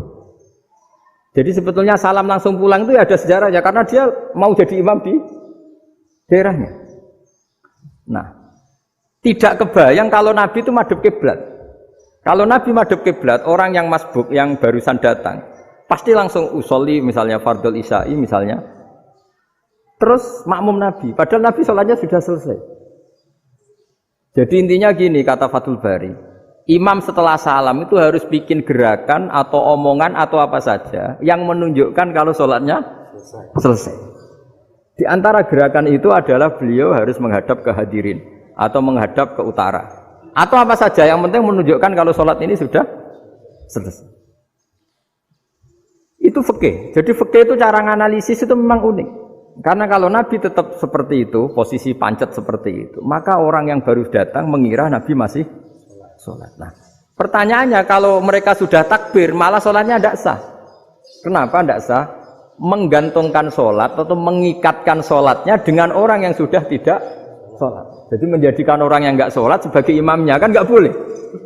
Maka Nabi harus memaklumatkan dengan gerakan itu bahwa beliau sudah tidak sholat. Karena orang datang dari berbagai daerah.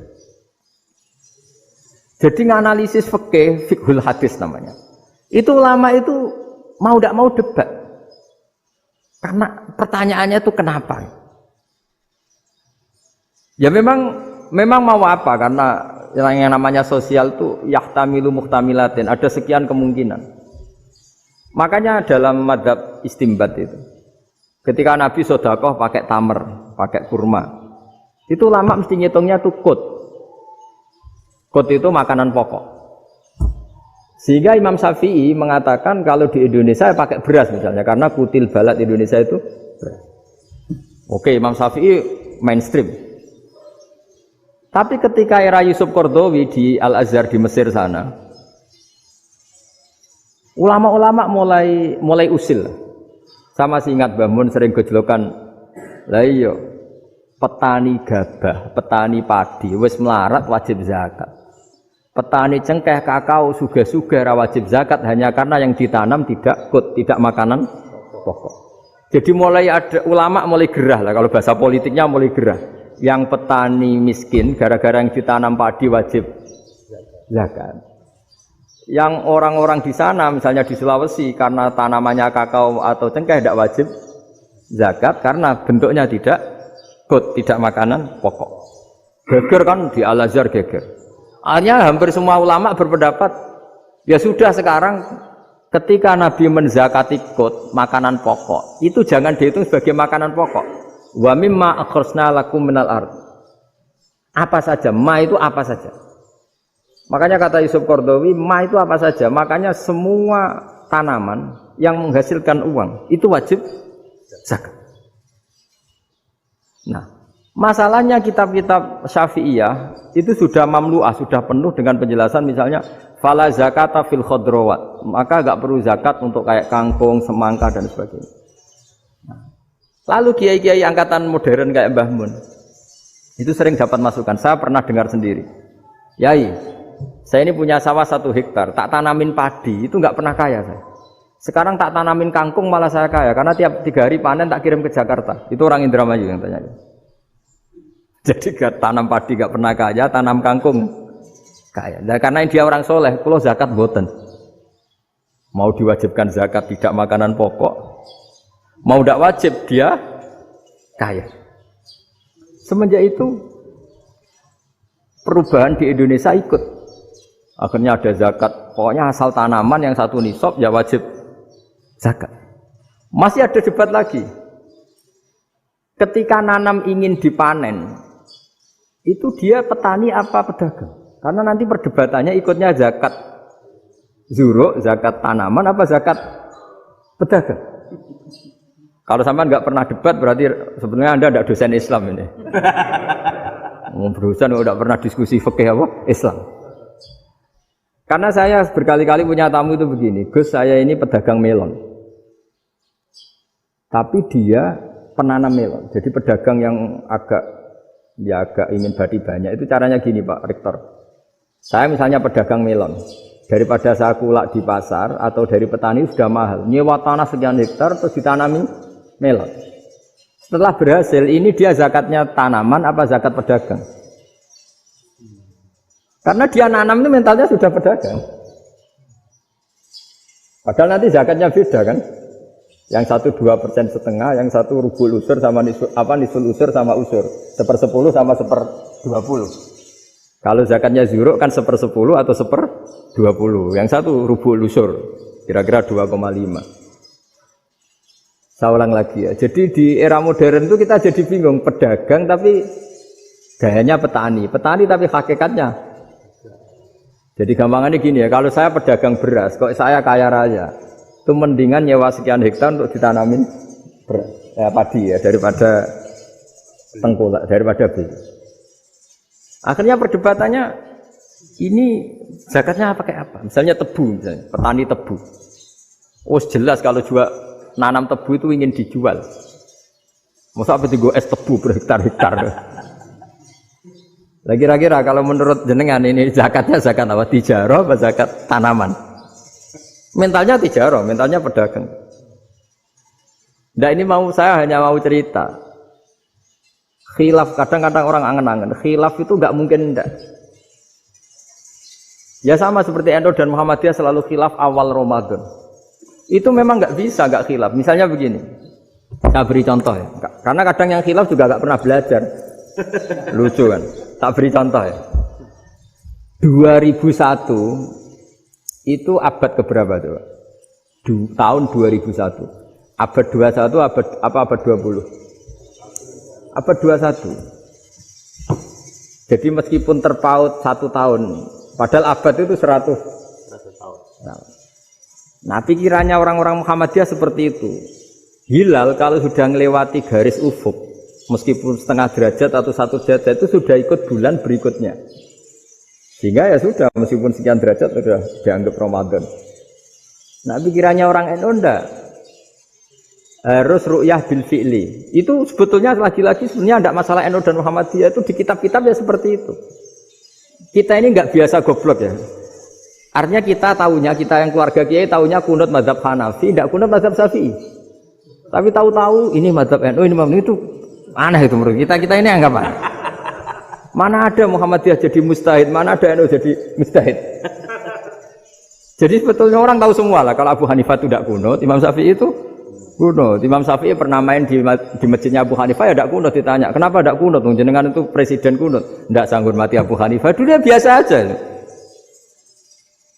Sekarang geger, ya karena tidak punya kegiatan.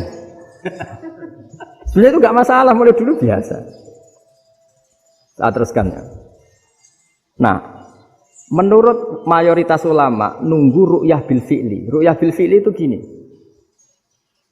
Mata telanjang bisa melihat karena agama ini menggantungkan perintah itu sama melihat. Kalau kamu tidak melihat itu bagaimana kena hukum? Ibarat gini, Pak Rektor datang ke rumah saya tapi saya nggak tahu. Kena nggak saya hukum harus menghormati? Dia datang nggak sembunyi-sembunyi. Saya kena hukum harus menghormati ya kalau melihat, kalau enggak ya enggak. Tapi Pak Rektor tetap bilang, tapi saya hakikatnya datang, jadi saya datang itu. Itu kan ribet. Akhirnya ya sudah, itu enggak ada khilaf sampai mati ada khilaf karena yang satu menggantungkan hukum itu digantungkan sama tahu. Kalau enggak tahu ya, misalnya baju saya ini hakikatnya ada najis, pas sholat saya enggak tahu. Sholat saya sah apa enggak? Sah. Karena hakikatnya, ya memang saya enggak tahu. Tapi hakikatnya ada najis apa enggak? Ada. Ya sudah, itu sama-sama masuk akal. Ada lagi khilaf yang mau senam otak. Fasyamu salasati ayamin fil haji wa sab'atin idza raja'tum. Singkat cerita ada satu pelanggaran haji yang kata Allah kafarohnya itu puasa 3 hari sama 7 ketika kamu pulang, idza raja'tum, ketika kamu pulang. Dalam mazhab Syafi'i yang namanya pulang itu yang haji sudah sampai rumah. Di mana-mana pulang itu ya sampai rumah. Dalam mazhab Abu Hanifah enggak, ketika orang sudah balik kanan dari Arab Saudi, dari Mekah, ya namanya sudah pulang. Misalnya gini, ini Pak Rektor pamit saya, Pak Haris. Gus, Pak Haris mana? Ya sudah pulang kata saya, padahal sampai Pandangan sampai depan. Tapi bagi keluarganya belum pulang. Lah lalu idza raja'tum ketika pulang itu bahasanya siapa? Bahasa istrinya apa bahasa yang ditamoni? Kamu ditamoni orang, terus kamu tamunya mana? Sudah pulang. Tapi tanyakan istrinya, belum pulang. Khilaf-khilaf gini kok jadi geger itu kan goblok banget maksudnya itu. Jadi biasa, gini itu biasa. Jadi ya karena memang ini bukan masalah akidah, ini masalah furu'iyah, masalah fikih itu masalah furu'iyah. Mau tidak mau harus beda. Misalnya di sholat juga gitu. Wa ayu qu'udin qu'adal musolli sokhat sholatu. Duduk dengan gaya apapun itu sholatnya sah. Jika sampean kalau haji atau umroh, orang Arab itu jenenge duduk ngenak-enak awak di kursi. Duduk sopan ya hanya orang Indonesia loh. Kalau sholat itu masih duduk ala orang tahiyat. Kalau sampean di Mekah, duduknya pakai apa coba? Kursi ya? Oh enak sholat duduk. Karena memang takbirnya di fikih dengan duduk gaya apa saja sah. Makanya sengenak awak duduk di kursi. Ribet kan? Mau tidak disahkan itu namanya duduk. Mau disahkan masa iya sowan Allah kok duduk santai-santai gitu. Tapi mau apa? Ini fikih. Ya sekarang lagi ini fikih. Fikih itu ya sudah ini fikih. Makanya kalau ulama berdebat misalnya Abu Hanifah berpendapat sholat itu wajib baca Fatihah apa asal Quran. Dalam mainstreamnya ya Fatihah karena la sholata liman lam yaqra' bi Fatihatil kitab. Tapi cara Abu Hanifah enggak. Faqra'u ma tayassara minal Qur'an. Bacalah apa saja yang mudah bagi kamu. Asal itu Quran. Sementing enggak gending Jawa, enggak nyanyi lah. Ya sudah mau apa coba? Jadi ya susah memang kalau fikih itu ya sudah seperti itu. Ada lagi yang masih ekstrim misalnya. Yang namanya menyembelih hewan itu gimana coba? Dari hidup ke mati, apa pasti mati disembelih? Cara mazhab Imam Syafi'i yang namanya menyembelih, itu penyembelian harus menjadi sebab kematian. Itu yang sah. Karena lagi penyembelian menjadi sebab kematian yang syar'i. Sehingga beliau mensyaratkan hewan yang disembelih ini masih punya hayatun mustaqirrah, punya kehidupan yang normal. Sehingga kalau nggak disembelih ya hidup. Jika kalau ada hewan ketabrak truk kejet-kejet, mesti mati ini buat sembelih. Itu enggak sah, karena enggak usah disembelih ya wis mati kan. Karena ini hanya nunggu koordinasi Israel kan, dia kejet-kejet itu kan prosedur itu. Tapi tidak disembelih pun mati. Tapi cara mazhab Malik enggak. Pokoknya anggere jek duwe nyawa jenenge kewan urip. Dengan kamu sembelih berarti matine mergo mbok sembelih. Meskipun nanti ya enggak usah disembelih ya. Mati. Coba hitung secara ilmu matematika. Kalau nggak disembelih hidupnya 5 menit. Gara-gara kamu sembelih hidupnya langsung mati. Terus dia matinya, cara di persidangan matinya disebabkan apa? Disebabkan disembelih apa kecelakaan? Loh, debat toh kamu. Sama-sama UMM aja debat.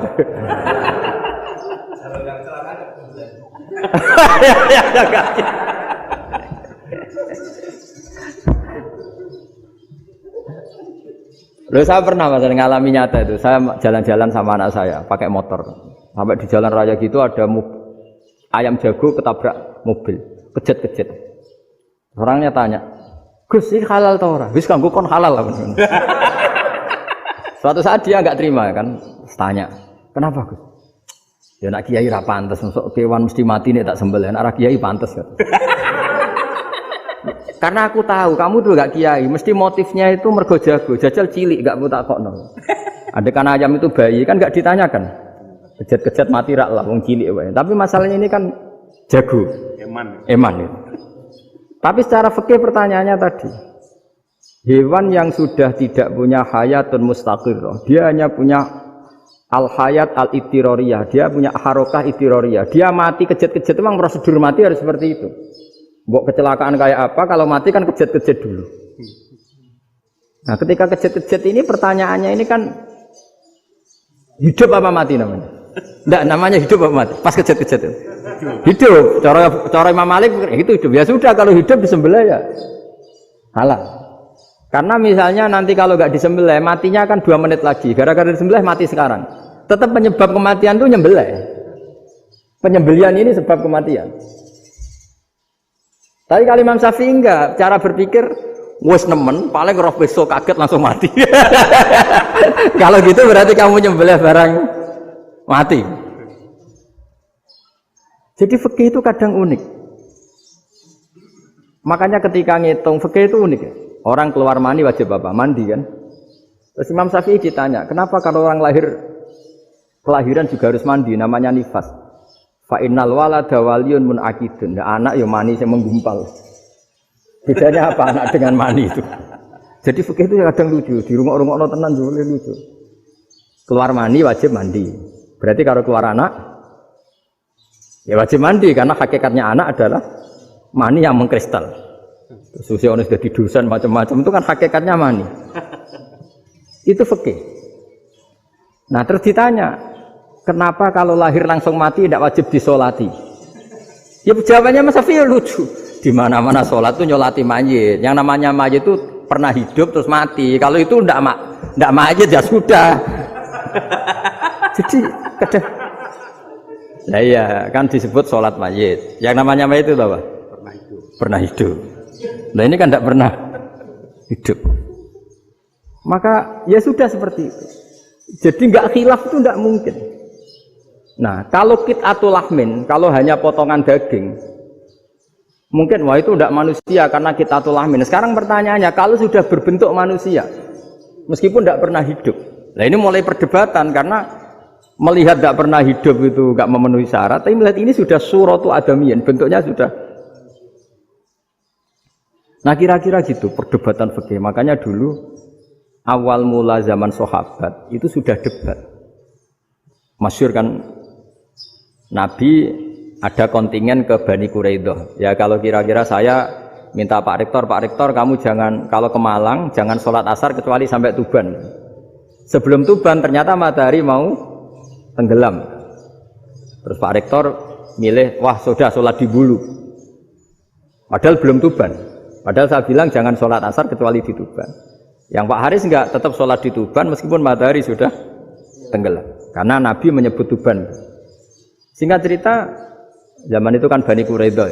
La tusolliyanal asra illa fi Bani Quraidah. Kalian semua jangan sholat asar kecuali sampai Bani Quraidah. Ternyata di tengah perjalanan matahari sudah mau tenggelam, kira-kira kurang 2 menit atau 3 menit. Sahabat-sahabat, sudahlah kita sholat asar di sini. Kalau sampai sana pasti sudah tenggelam, separuh sholat. Yang separuh enggak, kata Nabi harus di Bani Quraidah.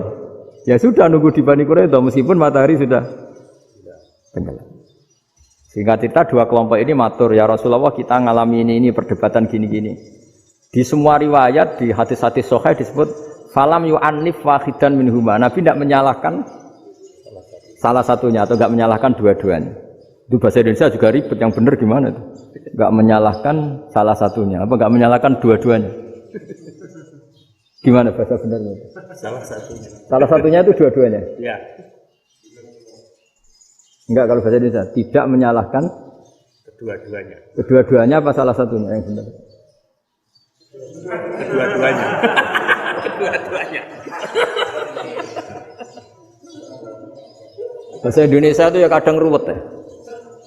Orang pinter kayak Pak Habibie itu namanya ya orang luar biasa. Nanti sekolahnya orang-orang idiot itu ya sekolahan luar biasa. Orang pinter banget bahasa Indonesianya ya luar biasa. Kalau sekolah untuk orang-orang yang idiot juga luar biasa. Jadi kalau dipuji luar biasa itu gak jelas ini luar biasa ya. Gak jelas kadang bahasa kita ini kadang ya gak jelas. Nah itu gak menyalahkan dua-duanya apa salah satunya? Keduanya, tidak menyalahkan kedua-duanya. Misalnya dibahasakan nggak menyalahkan salah satunya, benar apa salah? Benar. Benar, ya sudah benar semua. Jadi itu bukti bahwa ijtihad itu boleh. Saya ulang lagi, bukti bahwa ijtihad itu boleh.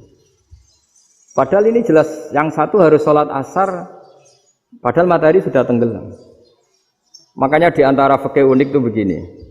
Saya ulang lagi fikih unik. Saya menyaksikan betul ketika ada orang tanya Mbah Mun saya ini Kopassus. Kadang latihan itu sampai waktu zuhur habis. Saya harus bagaimana? Jawabnya Mbah Mun itu unik. Sementing ojo ngosor sholat. Engkau ya ojo niat jamak. Atok kodok kata. Singkat cerita terus orang ini diskusi sama saya karena ini ya alim pernah mondok. Kenapa qashar tidak boleh? Karena qashar itu ekstrim, merubah bentuk sholat dari 4 menjadi 2. Maka alasannya harus jelas. Harus jelas itu orang yang latihan di Kopassus itu kan dia sudah berasrama di situ. Berarti dia sudah tidak musafir karena asramanya di situ, sudah mukim. Kalau dia qashar itu merubah bentuk sholat dari 4 menjadi 2. Merubah itu ekstrim. Tapi kalau dia qadha itu hanya mengakhirkan sholat dari waktunya. Kira-kira kalau kamu jadi malaikat ekstrim mana? Merubah sama menunda? Ekstrim merubah kan? Karena 4 menjadi 2. Terus ojo jamak takdim, tapi jamak takhir. Itu juga penting. Bagi pengkaji fikih itu penting. Kalau jamak takhir itu salah-salah sithik ora pati popo. Kenapa? Kan mirip duhur qadha. Kalau jamak takhir kan. Tapi kalau jamak takdim asar kok di waktu duhur, ekstrim mana? Perubahan takhir sama takdim itu ekstrim mana? Ekstrim takdim karena melakukan sesuatu belum waktunya. Belum waktunya. Jadi itu memang ya memang tadi kajian-kajian fikih itu memang unik. Karena bagi ahlinya, saya ulang lagi tapi ini saya ulang lagi bagi ahlinya. Makanya ketika Nabi menjamak sholat ketika nusuk, ketika haji itu kata Imam Syafi'i lis safar. Karena Nabi pergi jauh karena rumahnya Madinah.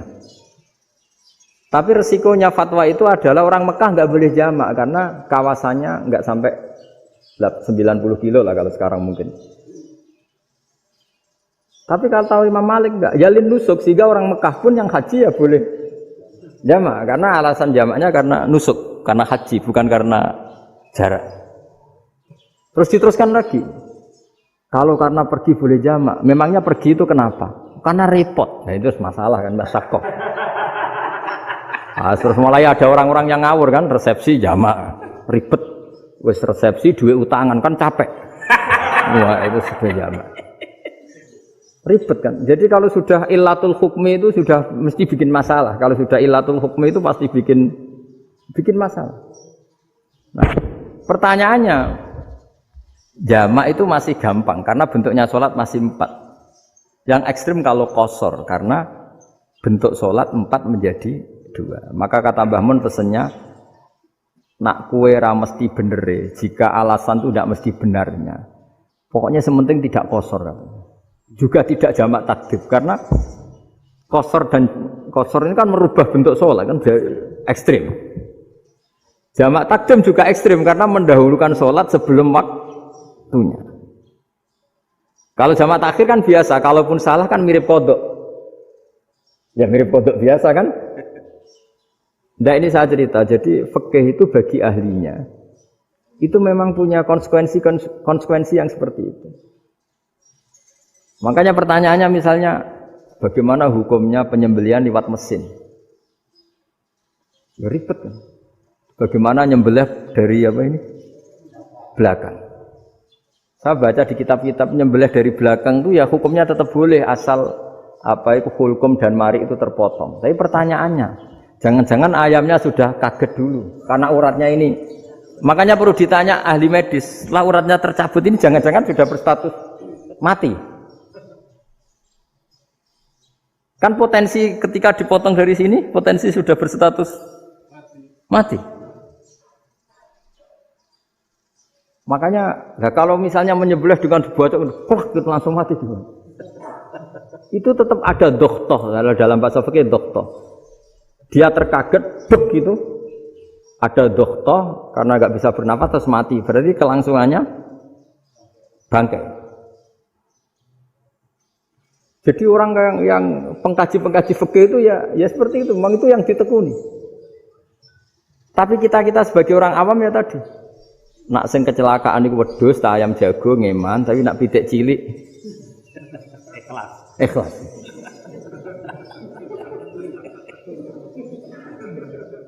Makanya ada pertanyaan orang-orang, saya pernah ditanya itu ya bingung tenan. Gus, kalau ada orang mati oplosan misalnya, jenengan datang sholat enggak?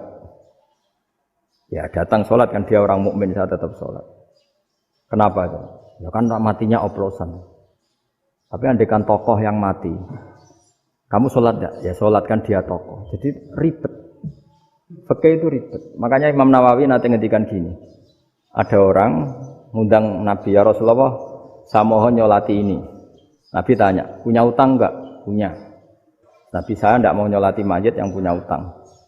Terus ada sahabat datang, ya Rasulullah, utang itu tak ambil alih kami. Berarti dia sudah tidak punya utang. Terus Nabi kerso nyolati. Pertanyaannya, utang itu hal yang boleh. Saya ulangi, utang itu hal yang boleh.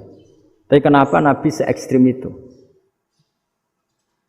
Tapi ketika Nabi mau kondur itu ngendikan gini, ini PR ya bagi UMM ini, PR ya. Nabi sebelum kondur bilang gini, sallu ala sahibikum. Jong saya tidak nyolati ini, tapi tolong ini disolati. Terus kata Imam Nawawi, dianalogikan atau dikiaskan, siapapun pelaku dosa besar atau mati dalam keadaan tidak benar, misalnya pas dugem mati, pas oplosan mati, itu sebaiknya tokoh-tokoh itu enggak nyolati, karena nanti dianggap penghormatan. Misalnya Ketua PP Muhammadiyah, rektor nyolati wong mati oplosan, kan keren. Mati oplosan disolati rektor.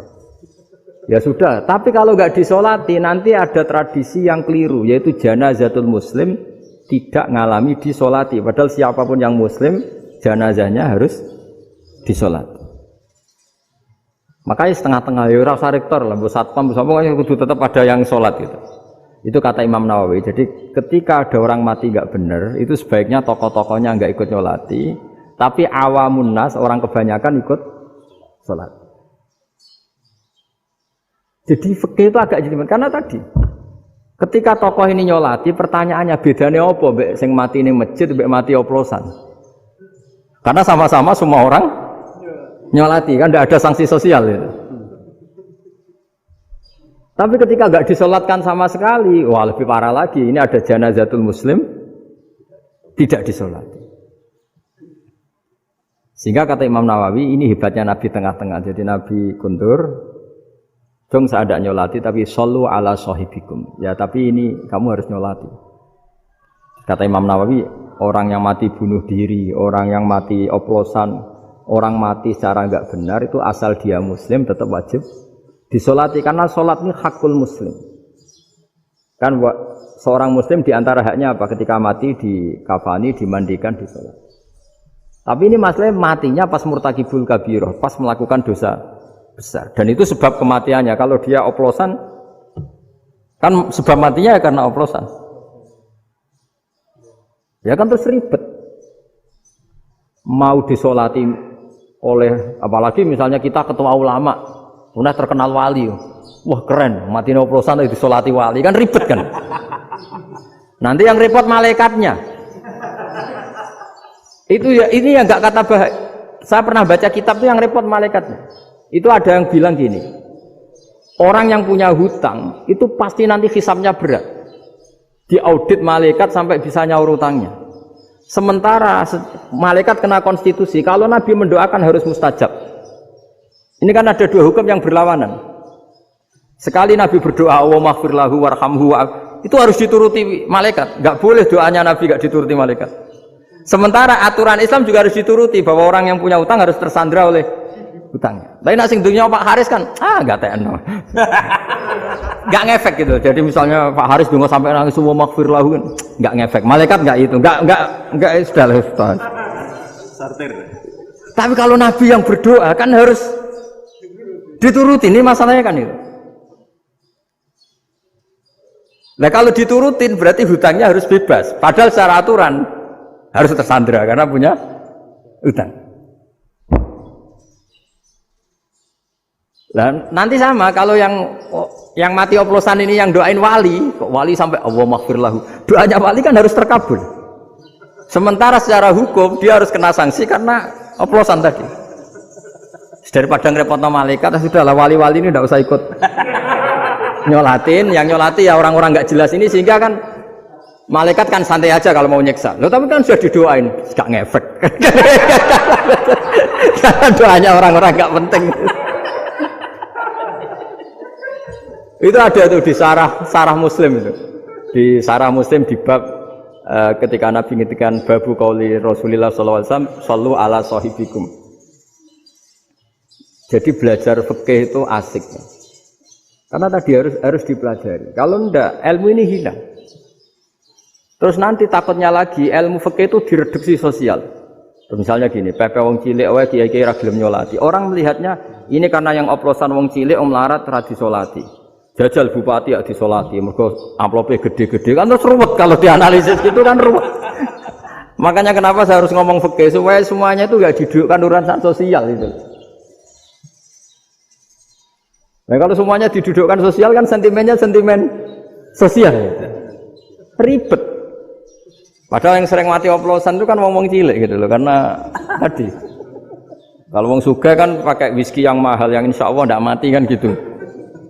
Nah, yang mati kan ya mergo Bertos macam-macam itu kan. Artinya ini kalau nggak diterangkan secara fikih, kiai-kiai yang nggak datang dikira masalah sosial kan. PP salam tempel era gede terus nggak datang kan terus jadi ribet. Ya makanya ini apa lewat pengajian ini supaya sampean lebih tahu ya bahwa khazanah Islam ini kata beberapa ulama kafatal linnas, maknanya semuanya, sehingga Allah akan mentakdirkan kajian Islam akan ada di seluruh dunia. Jadi kenapa IAIN marak di Indonesia, UMM, Universitas NU banyak?